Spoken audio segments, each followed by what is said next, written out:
Out in the garage, under a dirty light bulb, I read that the part of the brain which holds the capacity for faith has only the volume of a popcorn kernel. This seed lights up for meditation, for the sweaty prayer or the low uneven gurgle of a woman who speaks in tongues and retains nothing of her ecstatic prayer. This idea makes sense to me, because yesterday, my father, an undertaker, called and told me how he'd guided 2 little girls to their parents' grave, where they laid out a blanket and 4 cups of tea, 2 of which they eventually poured across the dead grass, just below the headstone. With my eyes closed, with the phone humming against the side of my face, I think I feel that knot of cells flaring to life, like a searchlight piercing the water to find a destroyed car with 2 parents but no little girls. Maybe this clump of cells is like a signal flare, clawing at the sky in bursts of yellow and red, before falling back to earth and hissing out. But possibly this knot is nothing more than an exposed light bulb hanging in a garage, collecting dirt and the cooked skeletons of moths, until the wire inside snaps, broken beneath the strain of constant illumination. This poem is called Welcome to Mesquite, and it's about a long drive between here and Utah. You pass through this tiny area called Mesquite, Nevada.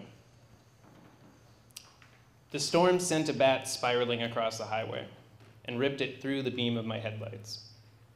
Its white skin lit so brightly, I could see the scrollwork of veins inside one folded broken wing as it plummeted into the dark beyond the headlamps.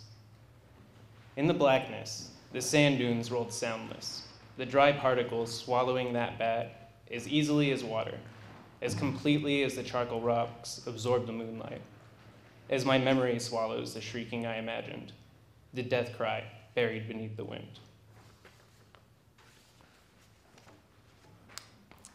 Growing up Catholic, I have a particular fascination with religious holidays, and since it's getting to be that time of the year, I decided that I'm going to read this poem. This is called Ashes and White Noise. It is Ash Wednesday. The children who walk by the window have crosses smeared over their foreheads in the thick pigment of burned palm fronds. These sigils are so rigid, so geometric, trailing down the sidewalk like a long line of precisely punctuated speech. A message that, for all its coherency, I cannot grasp before it trails out of view, around the corner. Turning on the radio, I want to listen long enough to extract this same voice from the ghost orchard of static, my fingers twitching at every scrap of sound. Here, with the blinds drawn, with the glow of the television pervading the room and mingling with the blue onset of early twilight, it is so easy to envy those children the markings, to hunger for the dead black certainty of them. This is from the collection Bear Flag Republic. It's called Skin. I left a shred of skin on the inside of my wrecked car, the windshield scraping off the frill of my knuckle like a chef's knife separating a piece of dough. The tattered knuckle skin hung there like frayed gauze, the limp, discarded flag of a ghost ship. It lost its color while I watched, changing from a tinny pink into a kind of mummified gray, severed from the blood and heat of my hand, uprooted and dying with the slow regularity of a puddle growing stagnant. The Jetta had rolled 4 times in the rain, gaining its tires and losing them again, like a wounded animal who wants those few last steps before it is dead. Although I saw the ground rushing up from above, although a rock wedged into the open door and yanked a handful of hair from my skull, I had not been hurt until I brushed the inside of the windshield. Now, fluttering from the limp sheet of safety glass that droops inward above the steering column, is this veteran patch of my skin. Skin from the same knuckle that broke Brian Haster's nose, with the sharp, sudden motion of someone splitting firewood. The same knuckle that has brushed the insides of parted thighs and sometimes moved deeper, sending incomplete and mysterious messages from beneath skirts and pant legs. This same wrinkled thimbleful of finger that moves along the gentle lunar incline of my girlfriend's face in the dark. This overlooked piece of myself is hanging from a shard of glass the size of a carpenter's nail, finishing the parched business of dying. And I'm regretful. This knuckle that has brushed away tears has been cured in like leather and paint chips and motor oil. Now it will be replaced by something smoother, by the pink skin of new growth that cannot entirely be trusted, skin that I will have to build from scratch, that may not turn out as well.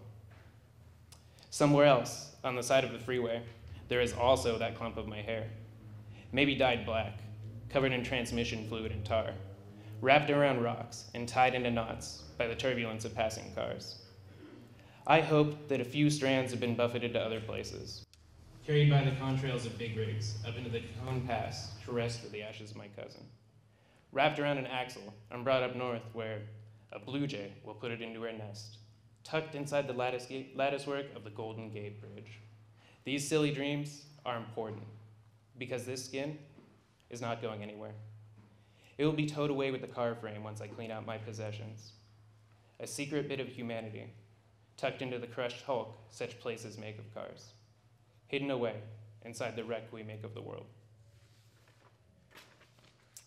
And I have one more poem that I'm going to finish up on, and this is also a prose poem from Bear Flag Republic. And it's called Leukemia. This laryngitis is killing me, Scotty, says my grandfather, lashed to a hospital bed with plastic hoses and paper blankets. He says laryngitis instead of leukemia because of the morphine. I know I shouldn't try to correct him, but I'm confused and too young to believe someone when they tell me they're going to die. So I do. Leukemia, I tell him. It's leukemia. The word has the weight of impending weather. It almost darkens the halogen lights for a moment. He looks frustrated, his skin turned yellow tissue paper wrinkling between his eyes. Then, instead of arguing, he just squeezes my hand with a hesitant kind of softness, as if to remind me he loves me, even if it didn't turn out so well. Even if I didn't turn out so bright. Whatever you want to call it, he says. Thank you.